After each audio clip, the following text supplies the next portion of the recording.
So as it turns out, the question is not why.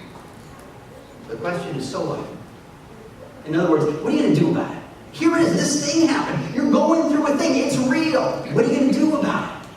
That's the question that brings healing. That's the question that brings sight. In the story and in your story. Because that's what everybody wants. I want to see. I mean, literally, the guy in the story would like to see. And in fact, over and over again, there's a number of stories about healing where it's about the restoration of sight. That's kind of a big deal. It happens. But even metaphorically, really, that's the thing. Over and over again, the moment when somebody has a breakthrough, figures a thing out, is when they can see it. Saul on the road to Damascus becomes Paul when he can see. And how many romantic comedies, how many Nora Ephron movies are, oh, it was that person all along, and now I see them for who they are. I mean, it's every story. Victory is embodied in the power of sight. Over and over again. And in fact, we know it's doubly important because Jesus says things like, the eye is the lamp of the body all the time. In other words, what you see is what you experience. And you can try that at home. Pay attention to what happens when you see problems everywhere you go. When you see issues. When you see that it's not good enough. It's not really smart enough. There's not really enough money. See what happens if you decide to complain about everything. Actually, don't try that. It's awful. I've tried it. Maybe you've never have. Don't do it. Don't start complaining.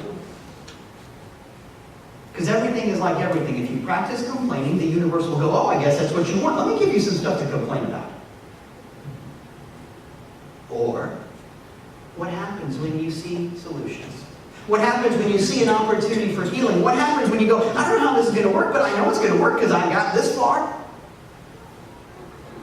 What happens? If you decide to be solution-oriented, if you decide to walk on the sunny side of the street, life will give you more opportunities to do that. The eye is the lamp of the body. What you see is what you get every time. Every time. So what do you see? And that's really what everybody wants. I mean, think about it. Think about those moments when you could have anything, and you have those moments where you feel like you don't have anything at all. The moments of desperation are the moments when we say to God, I just don't see. I just want to see. I don't understand. I just want to see. I don't get it. I don't feel it. I just want to see. When God goes to King Solomon and says, what do you want? Solomon says, basically, I want to see it. I want to have an understanding heart. I want to see it. That's what you want. Whether or not it has to do with something that glasses could help with or not, what you want is the ability to see. Over and over again, when someone understands a thing, they go, I see. They don't mean I behold it with my ocular capacities. It's not a retinal thing. Bless you. You know what I mean? That's not what people mean when they say, I see. They say, now see here. When you see a thing, or I just don't see, they don't mean it's dark. When you see something, it means you agree with it. You connect with it. You have a bond with it. You agree. And so the question that brings about every healing in the world is the question of what does it take for you to agree with God? Because you and I know how God sees you. We've talked about this. We've covered it amply. Good and very good and all of that. You know how God sees you when you have those moments of victory in your own life and in your own heart, when you're in the zone, when it works. Human dignity, beauty, and honor, and grace, and art. You know how God sees you. If you want your healing, all you got to do is find something that will help you see yourself a little bit more like that. That's it. That's it. Some little thing. So the question becomes, what's it going to take for you to decide to see yourself that way? What's it going to take? And for different people, it takes different things. I don't know about you, but I've been through some stuff. Maybe it's just me. Or maybe this room is full of stories of people who have been through some things. And that's what it took to get them to a place of, maybe not perfection, but a place of, you know what, there's got to be a better way. What does it take for you? And it's really interesting because in the story it takes something kind of weird, right? Do you know the story? Well, don't worry. It's okay. You came to the right place. I've read the Bible a couple times. The disciples go, whose fault is it? And Jesus goes, guys, you don't get it. Stop it. Put it down. Put the man down. Back away. He goes, this is so that there can be a healing. But then Jesus does a weird thing. There's all kinds of healings. We've talked about a lot of them. Jesus doesn't even go to see the man's son who's sick. Remember that one? And Jesus goes, your kid's fine. And he's fine. Jesus at the pool at Bethesda, the guy who can't get up, Jesus goes, do you want to be well? And the guy goes, yeah. And he goes, well, then get up. No magic, no hocus pocus, no nothing. No special thing that you do or say or put on. And yet, here in this story, Jesus says, okay, you want to see, here's what we're going to do. And he spits on the ground, and he makes some mud, and he puts it on the guy's eyes. I don't know, it's like a nice pore cleansing. Jesus is trying to get a job at Ulta. And